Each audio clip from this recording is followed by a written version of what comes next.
John chapter 9, verse 10. I will start. Therefore, they said to him, how were your eyes opened? He answered and said, a man called Jesus made clay and anointed my eyes and said to me, go to the pool of Siloam and wash. So I went and washed, and I received sight. Then they said to him, where is he? He said, I do not know. Where is he? He said, I do not know. They brought him, who formerly was blind, to the Pharisees. Now was a Sabbath when Jesus made the clay and opened his eyes. Then the Pharisees also asked him again how he had received his sight. He said to them, he put clay on my eyes, and I washed, and I see. I'm going to drop down to verse 24. So they again called the man who was blind and said to him, give God the glory. We know that this man is a sinner. He answered and said, whether he is a sinner or not, I do not know.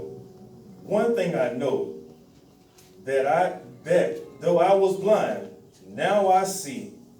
Then they said to him again, what did he do to you? How did he open your eyes? And you all may have your seats in the presence of our Lord and Savior Jesus Christ this morning. Hallelujah. Yes, Lord, I ask everyone to kind of bear with me. There's a lot of notes that I may have to go and read in it, but pray for the Holy Spirit will just have his way and take over. Hallelujah.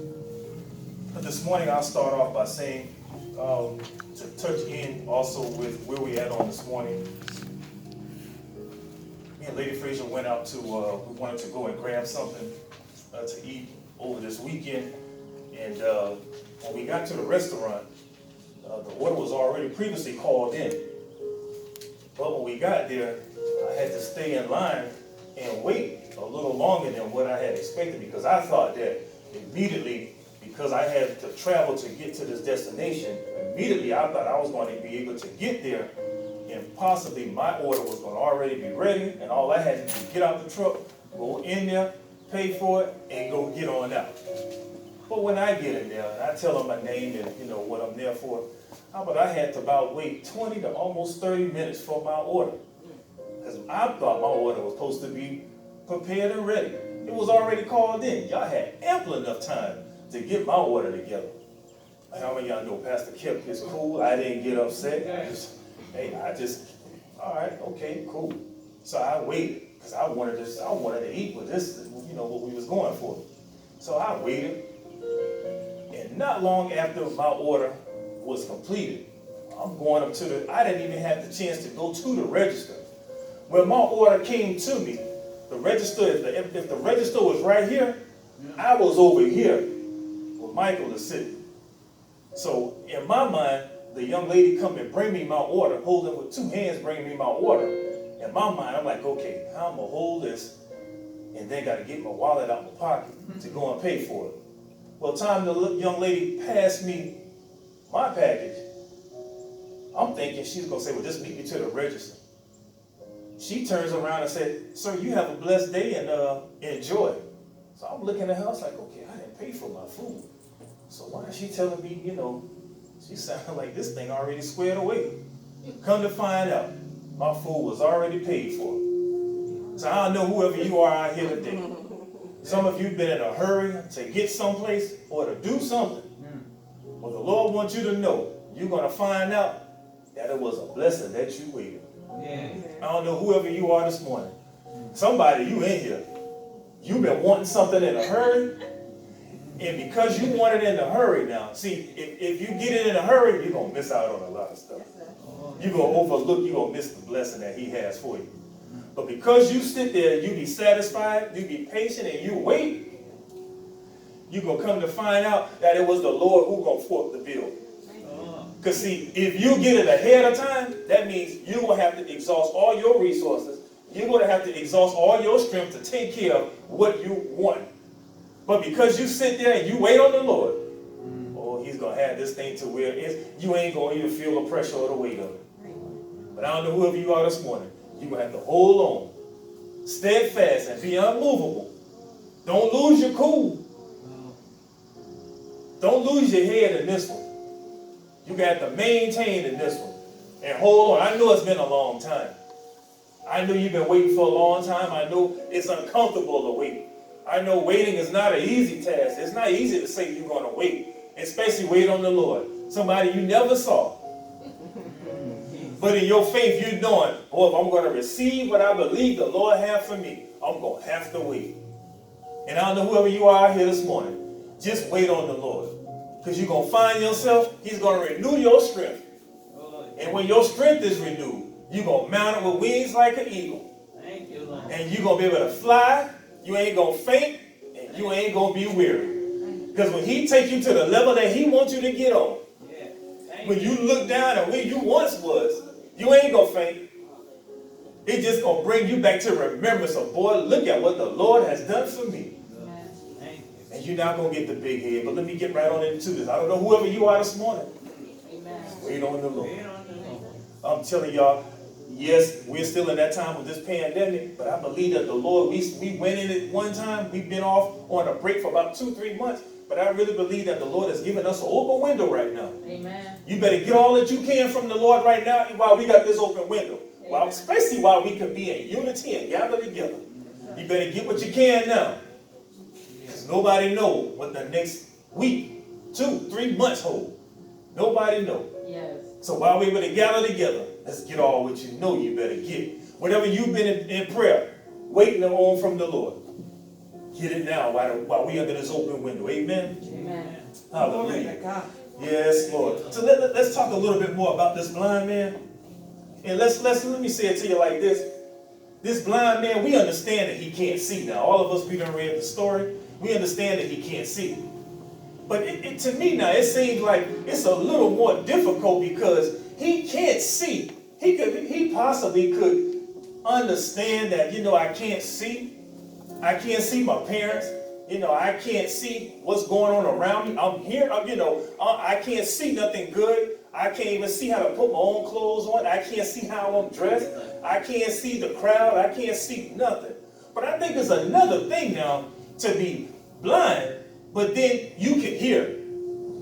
It's something to be blind and can't see, but you can hear all the excitement going on around you. It seems like everybody, you're in the midst, and everybody else, you hear the parades of the people coming past you, and you can't see them, but they can see you.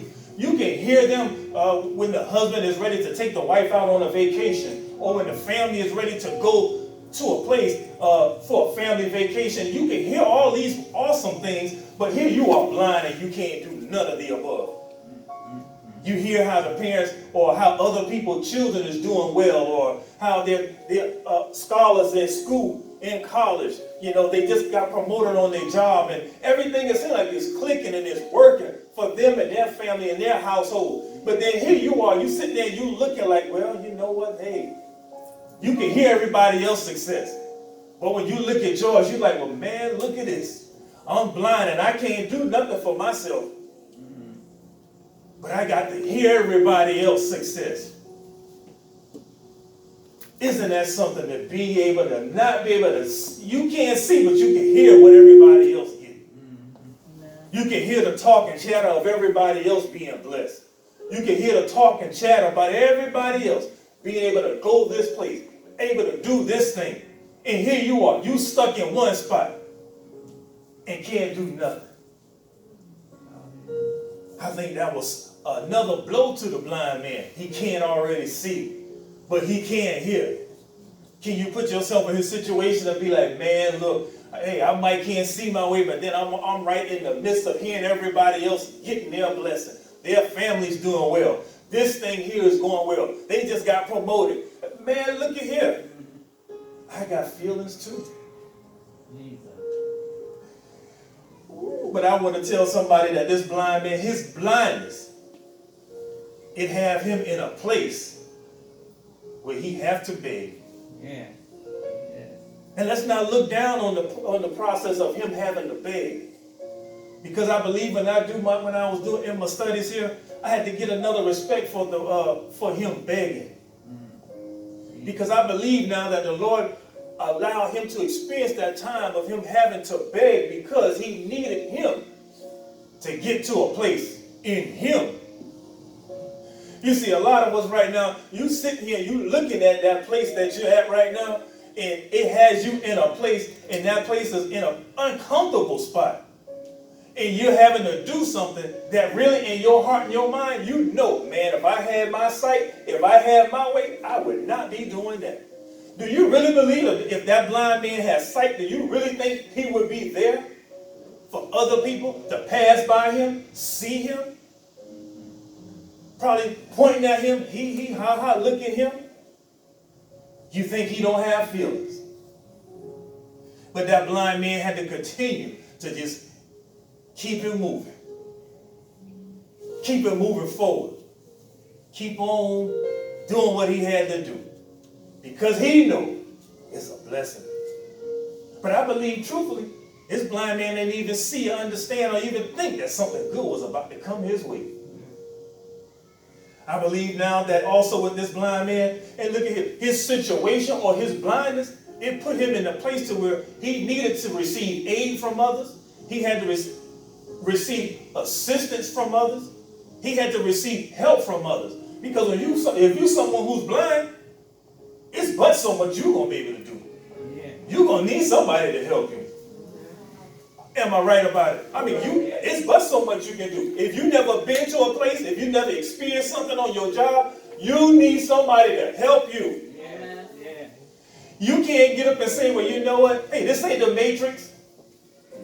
Well, don't people just put that computer in the back of your brain and just download flying that helicopter, and all of a sudden, boom, you can fly a helicopter? No, you need some help. This man needed somebody to help walk him around.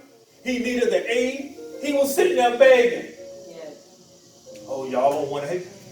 Yes. This man needed aid. He needed help. He needed assistance. And not having sight and being a beggar, I believe it brought him to a place now. And this place was a place of surrender. With him having to beg and not have his sight, not only did it bring him to a place of surrender, but it brought him to a place to need Jesus. It brought him to a place to where his will was no longer what he desired for it to be. You see, the Lord used the element of time to begin to work on his will. In my mind's eye, I can only imagine that this blind man probably was saying to himself, because some of them people probably was really aggravating to him, how they possibly talked about him, possibly treated him. This blind man probably was saying to himself, you know what? If I ever get my sight, I'm going to get you. I ever get my sight, you're going to kick me or just laughing at me, I'll fix you. My day ever come for me to get promoted, I'll show you. That day when it's my turn, I'll show you how you're supposed to do it. When it's my time, all that you have did to me, I'm going to make you feel it. Will anybody in here be honest and say that you might have had some thoughts like that? Oh, yeah. You talking? Yes, Lord. You talking?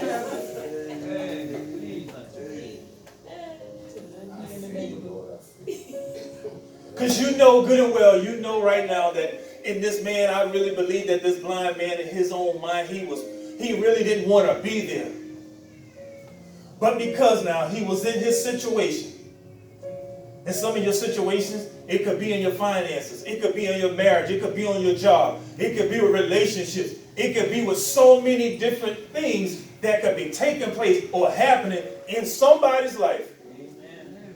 That somebody else, they may have seen their way through it. Yes. But you going through it now and you can't see. You trying your best to see. You trying your best to find the silver lining. You trying your best to find some light in this dark situation. And it seems like every time you try to lift your head to see some light, it seems like somebody else is right there just steady throwing dirt right on, don't want you to see. My God. Isn't this not like how these Pharisees was doing this? Oh, yeah. This, instead of them receiving and being like, you know what? Wow, this man was healed by Jesus. Look at what they're saying. Oh, he's a sinner. See how they steady throwing salt on his game? Yeah. Or trying to just keep him suppressed? Ooh, I ain't going to get ahead of myself. Just stay right there. I'm going to come right back to that. Because see, you're going to have to watch out for folks like that. Amen. And it's not the people, it's the spirit that's able to latch on to certain ones who can be carnal at times. Yes. And when you're carnal and you don't think spiritually, then you open yourself up for them spirits to use your carnality. Because now what you're doing, you operate instead of in the spirit, the Holy Spirit, you're operating in your flesh now. That's true.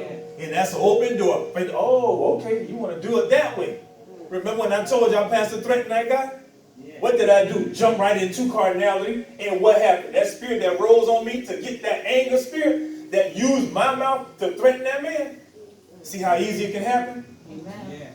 Yes, sir. Yes, sir. See how easy it can happen? Yes. You see how that thing could just happen? And look, I'm saved. Nobody else got to tell me. I know it because the life that I used to live, I don't do it no more. Amen. So I don't need none of y'all to verify. He know, I know. But that's just how quick stuff can happen.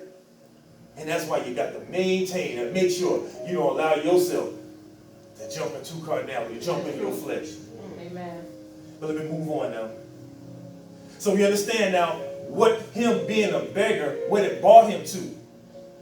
And see, his blindness was a breaking of his will. Not only was his blindness a breaking of his own private, personal will, because remember now, somebody possibly done did something to this man.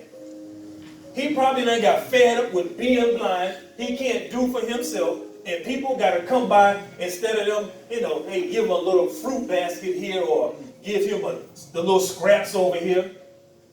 Or possibly, instead of putting it in his hand, they drop it about over here, 2 feet away from him, and just want to watch him feel around for it. You ever have people to try you like that? And they must don't know where you from. What you make me swing on you in my blindness? Don't mess with nobody when they going through their times, when they feel like they going through. You ever felt like when you going through, it's like you get kind of sensitive? Because it's like you be hearing it's like, man, you can't see because you so deep in your situation. And it's almost like you hear everything. Somebody could be telling you like, hey man, you got pink dirt on your pants. But in your mind, you so sensitive because you've been going through for so long. You be like, oh, you calling me dirty? Oh, you be like, hey, you see how your mind can just shift and you take it to the next level? It's all because you done been in that situation for so long. Amen. And now you in a moody place because you like, man, you just don't know how I feel. But even in the midst of your emotions and your feelings, you still got to hold this thing. You can't lose your cool. Come on, Pastor. Because you got to understand who you represent. Yes. Now to a carnal believer, hey, come on now. Hey, you gonna lose it, cool. I mean, because you know what? Because you doing what a carnal believer do. Yeah, you saved, but then, man, you just jump in your flesh real quick. But it's time to grow up out of being carnal. It's time for you to stand strong. When you have done all that you could do to stand. Only sit there and just, man, you know what? Hey, man, you just done tried me. Now you ready to swing. No, that ain't the time now. You got to reserve your strength and your energy, your resources.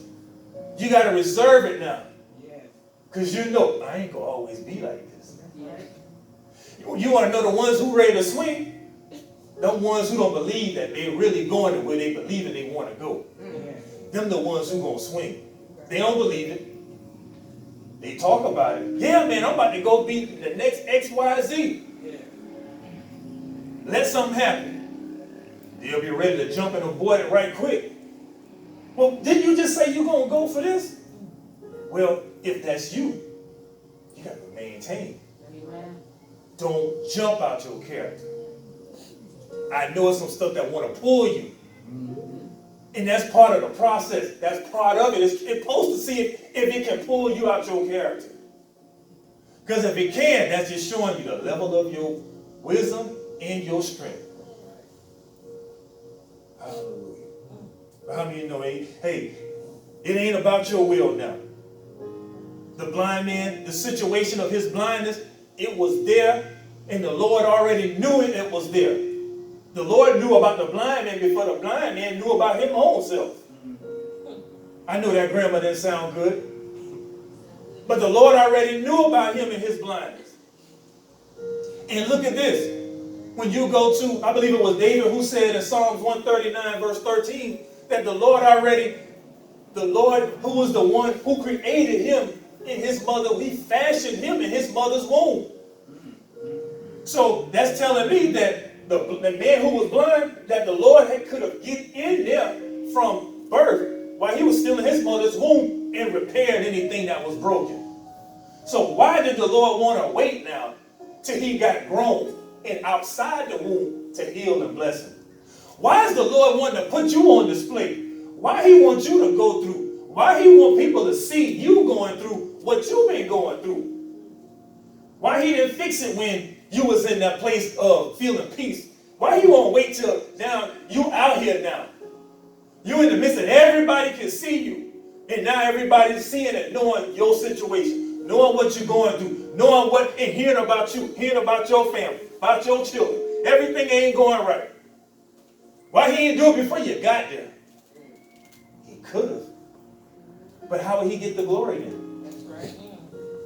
See, y'all want to take him, y'all want to take the Lord and stop him from getting the glory. Amen. You want, Lord, look here now, I'm on your side, but hey now, do this when I feel like going through it. Don't catch me now in them days when I'm just like, ooh, wee. No, Lord, that's not the time. But I heard one preacher say, you can find out the strength of a man when they're under pressure. Uh-oh. When you showing up under pressure, that's going to show what you're going to do. Amen. Because see, that pressure going to either bust a pipe or that pipe going to withstand all the pressure that's coming through it. See, you got to understand, you have already been rated. If you're saved and you know you sure enough saved, the Holy Spirit is on the inside of you. He already told you that he ain't going to put no more on you than you can bear. That means that you have already been rated for every temptation that's going to come your way. You can handle the capacity of it. It ain't going to stop you. You can keep on going. But far too many of us, our pipes get halfway full. Uh-oh. Getting nervous. Oh, I haven't experienced this today. I don't understand this. Well, you got to come on. Well, hey, my pipe getting kind of full. But I don't need, hey, I like it when that water level was real low. I can handle it. I ain't feeling the stress of it. I ain't feeling the pressure when the pipe is starting to shake when the water really rolling.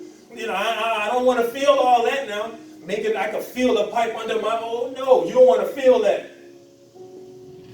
Whoever you are here now, the Lord only strengthening you. I'm getting you ready for what I want to get out of your life. It ain't about you getting the glory. It's about me getting the glory through you. Matter of fact, it ain't for you to do it. I want to do it through you. So my thing is now, can you let me do it through you?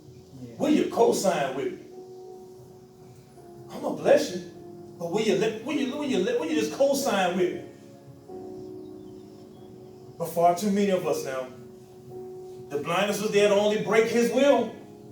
It was there to break his will. Not only was it there to break his will, but it was also there to change his mindset.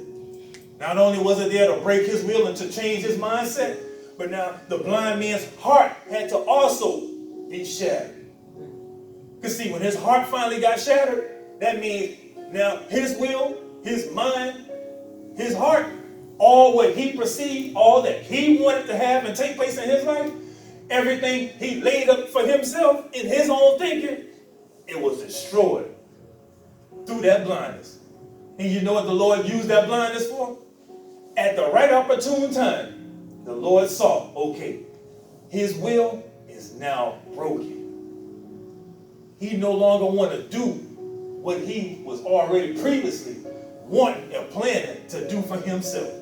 Because see, what his will was to possibly do it without me. And see, being that this is my son, I chose him, I chose you, I'm going to let this situation work on you a little while. Because see, if I don't let this situation work on you, then you're going to try to go through life or through this without me. And see, without me, you can do nothing. And apart from me, you will fail. Y'all remember the vine from the branch? Apart from him, you ain't going to be able to do nothing. And see, you know what that's saying? If you're trying to do without him, You're going to get halfway up the road, and apart from him, what's going to happen? You're going to fail. So the Lord said, no, I don't want you to fail. I don't want you to go through that. I want you to be successful. I want you to succeed. So when I release you in there to do what I want to do through you, I want you to feel the blessing. I want you to be fruitful. I want you to be a blessing. Yeah. And not just be like that. Some of you have been taking your blindness to be a permanent thing when it was only designed to be a short-term event in your life.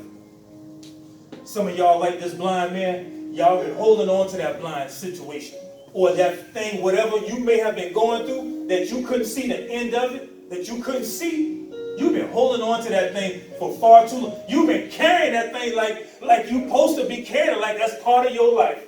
And the Lord sitting there letting you know right now this morning, turn it loose now. Come to me, I got you.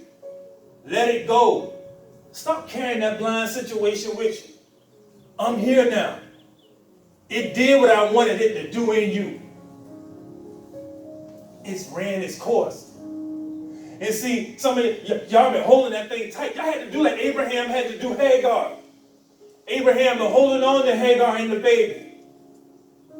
Sarah told him, Abram, she got to go. And this boy, he cannot grow up with the promise. Not with Isaac. See, some of y'all trying to have the flesh and the spirit. And it don't work that way. You're going to have to let one go. And if you know like I know, you better let Hagar and the baby go. Let them go. Because the Lord is doing a new thing through Sarah and Isaac. And then look at this. The Lord even came and even told and even backed up Sarah. Abraham, heed the voice of your wife. Some of y'all been hearing it.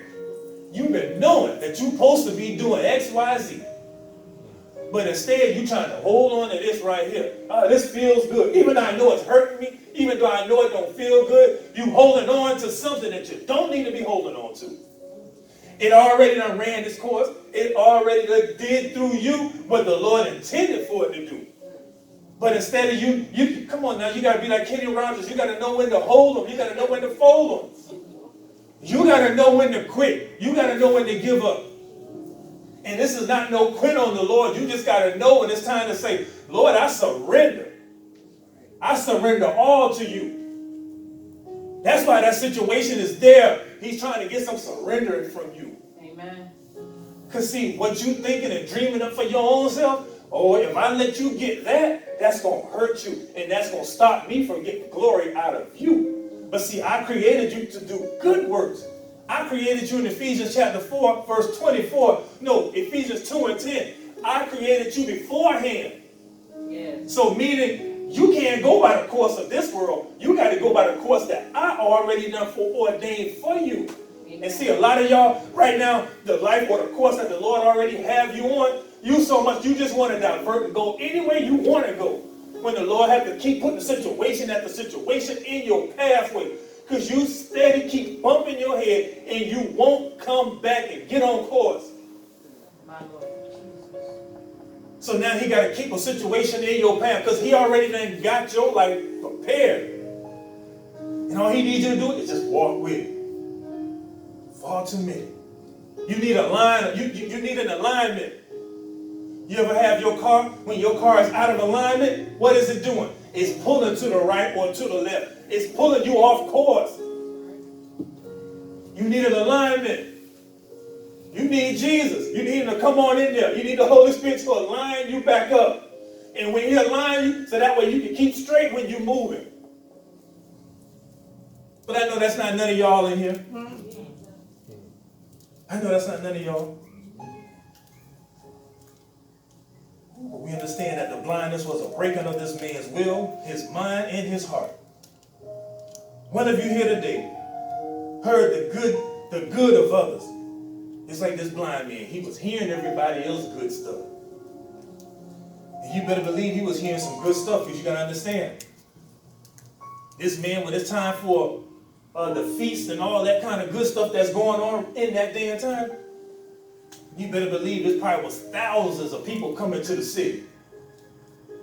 And you better believe he had to hear all this chatter of the people. And he around all his people. Can you imagine going to Atlanta and Freaknik and everybody, everything going on? And you blind and you can't see half of everybody else having a good time at these big Piedmont Park? Everybody got their trunk open, tailgating, having a good time? And you blind and you just out there, you can't do nothing but just hear? Oh man, I know they have, listen at that family over there having a good time. This blind man couldn't even play catch with his parents. He couldn't play catch. He probably could barely run around. It was so much that he missed out on.